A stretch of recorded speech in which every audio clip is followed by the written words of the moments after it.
റവയും പാലും പഞ്ചസാരയും ഒക്കെ ഉപയോഗിച്ചുകൊണ്ട് വളരെ എളുപ്പത്തിൽ റെഡിയാക്കി എടുക്കാൻ പറ്റാവുന്ന നല്ല ടേസ്റ്റി ആയിട്ടുള്ള ഒരു സ്വീറ്റ് റെസിപ്പി ആട്ടോ ഇന്നത്തേത്. ഒരുപാട് ചേരുവകളുടെ ആവശ്യമൊന്നുമില്ലാതെ പെട്ടെന്ന് തന്നെ നമുക്ക് റെഡിയാക്കി എടുക്കാവുന്നതേ ഉള്ളൂ. അപ്പം മിസ് ചെയ്യാതെ എല്ലാവരും ട്രൈ ചെയ്ത് നോക്കുക, ഉറപ്പായിട്ടും ഇഷ്ടാവും.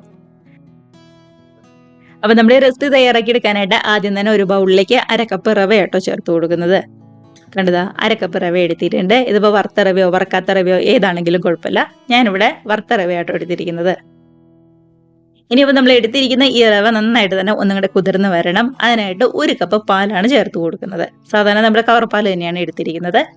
1/2 കപ്പ് റവ എടുക്കുമ്പോൾ അതിന്റെ ഇരട്ടി പാല് വേണം ചേർക്കാനായിട്ട്. അതായത് 1 കപ്പ് പാല് വേണം എടുക്കാനായിട്ട്. നന്നായിട്ട് തന്നെ ഒന്നുകൂടെ മിക്സ് ആക്കി ഒരു 10-15 മിനിറ്റ് നല്ലോണം തന്നെ ഒന്നുകൂടെ കുതിർന്ന് ശരിക്കും ആ റവയൊക്കെ ഒന്ന് പാലുമായിട്ട് സെറ്റായി വരാനായിട്ട് വെയിറ്റ് ചെയ്യാം. കണ്ടത് ഇതുപോലെ നന്നായിട്ട് തന്നെ മിക്സ് ആക്കി നല്ലോണം തന്നെ ഒന്നുകൂടെ കുതിർന്ന് ശരിക്കും സെറ്റായി വരട്ടെ. അതിനുശേഷം വേണം നമുക്ക് ബാക്കി പരിപാടികളൊക്കെയും ചെയ്തെടുക്കാനായിട്ട്. അപ്പോൾ അതവിടെ ഇരിക്കട്ടെ. ഇനിയിപ്പോൾ റെഡിയാക്കി എടുക്കാനായിട്ട് നോൺ സ്റ്റിക്കിന്റെ ഒരു പാനായിട്ട് എടുത്തിരിക്കുന്നത്. നോൺ സ്റ്റിക്കിന്റെ പാൻ എടുക്കുകയാണെന്നുണ്ടെങ്കിൽ ഒട്ടും തന്നെ അടിയിലൊന്നും പിടിക്കാതെ നന്നായിട്ട് തന്നെ പാനിൽ നിന്നൊക്കെ ശരിക്കും ഇങ്ങോട്ട് വിട്ട് വന്നോളും. ചൂടായിട്ട് വരുമ്പോൾ ഇതിനകത്തേക്ക് ഒരു 4 ടേബിൾ സ്പൂൺ നിറച്ച് തന്നെ നെയ്യാണ് ചേർത്ത് കൊടുക്കുന്നത്. 4ഓ 5ഓ എത്രയാണെങ്കിലും കുഴപ്പമില്ല. കുറഞ്ഞു പോകണ്ട, കുറച്ച് കൂടുതലാണെങ്കിലും നല്ല ടേസ്റ്റ് ഉണ്ടാവും കേട്ടോ. നെയ്യൊക്കെ ചേർത്ത് കൊടുത്ത് നമ്മൾ ഈ മിക്സ് റെഡിയാക്കി എടുക്കുമ്പോൾ അടിപൊളി ടേസ്റ്റാണ്. വേറെ വെളിച്ചെണ്ണയോ ഓയിലോ ഒന്നും തന്നെ ചേർക്കരുത്. ഇനി പതുക്കെ ഒന്നും കൂടി ചൂടായിട്ട് വരുമ്പോൾ ഒരു 10-15 കാഷ്നട്ട് ചെറുതായിട്ട് ഒന്നും കൂടി കട്ട് ചെയ്തും കൂടി ചേർത്ത് കൊടുക്കാം. ഇതിലേക്ക് ഒരു 1/4 കപ്പ് പഞ്ചസാരയും കൂടിയാണ് നമ്മൾ ചേർത്ത് കൊടുക്കുന്നത്.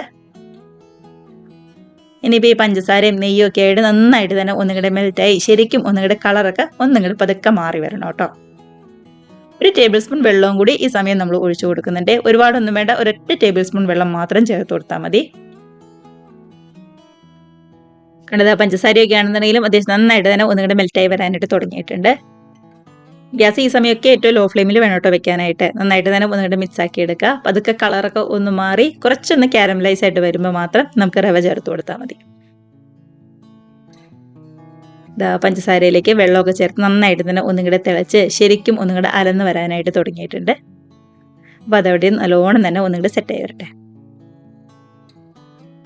ഇപ്പോൾ നമ്മുടെ പഞ്ചസാരയും നെയ്യും എല്ലാമായിട്ട് നന്നായിട്ട് തന്നെ ഒന്നുകൂടെ യോജിച്ച് വന്നിട്ടുണ്ട്. ഇത് മതി. ഈ സമയത്ത് നമ്മൾ നേരത്തെ റെഡിയാക്കി കുതിർത്തി വെച്ചിരിക്കുന്ന റവയും പാലിൻ്റെ മിക്സ് ഉണ്ടല്ലോ അതും കൂടി ചേർത്ത് കൊടുക്കാം. ഒരു 10-15 മിനിറ്റ് ഒക്കെ ആയപ്പോഴേക്കും റവയൊക്കെ ആണെന്നുണ്ടെങ്കിൽ നന്നായിട്ട് തന്നെ കുതിർന്ന് ശരിക്കും ഒന്നുകൂടെ സെറ്റായി വന്നിട്ടുണ്ട്. വേറെ എക്സ്ട്രാ വെള്ളമൊന്നും ചേർത്ത് കൊടുക്കണ്ട കേട്ടോ. ആകെ നമ്മൾ ഈ 1 കപ്പ് പാലും അതേപോലെ തന്നെ പഞ്ചസാരയിലേക്ക് 1 ടേബിൾ സ്പൂൺ വെള്ളം മാത്രമേ ചേർത്തിട്ടുള്ളൂ. ശരിക്കും ഒന്നുകൂടെ മിക്സ് ആക്കി എടുത്തതിന് ശേഷം ഒരു 1/4 ടീസ്പൂൺ ഏലക്കപ്പൊടിയും കൂടി ചേർത്ത് കൊടുക്കാം. ഇനിയിപ്പോൾ നന്നായിട്ട് തന്നെ ഒന്നുകൂടെ യോജിപ്പിച്ച് പാനിൽ നിന്നൊക്കെ ശരിക്കും ഒന്നുകൂടെ വിട്ട് വരുന്ന ആ ഒരു പരുവാവുന്നവരെ നല്ലോണം തന്നെ ഒന്നുകൂടെ ഇളക്കി കൊടുക്കുക. ഇതിപ്പോൾ പഞ്ചസാരയും അതേപോലെ തന്നെ നെയ്യൊക്കെ ആയിട്ട് നന്നായിട്ട് തന്നെ യോജിച്ച് വന്നിട്ടുണ്ട്.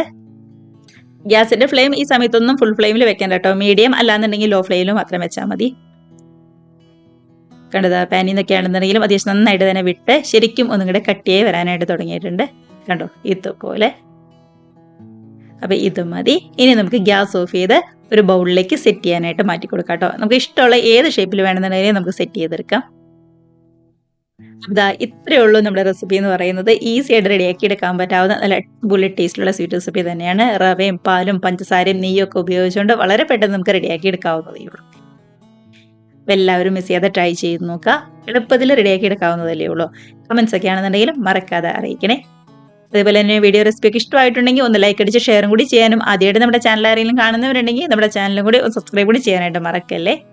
എല്ലാവരും നമ്മുടെ ഈ സ്വീറ്റ് റെസിപ്പി ഒക്കെ കഴിച്ച് നല്ല ഹാപ്പി ആയിട്ടിരിക്കുക. നമുക്ക് പുതിയ പുതിയ വീഡിയോസൊക്കെ ആയിട്ട് വീണ്ടും കാണാം. അതുവരെ എല്ലാവർക്കും ബൈ.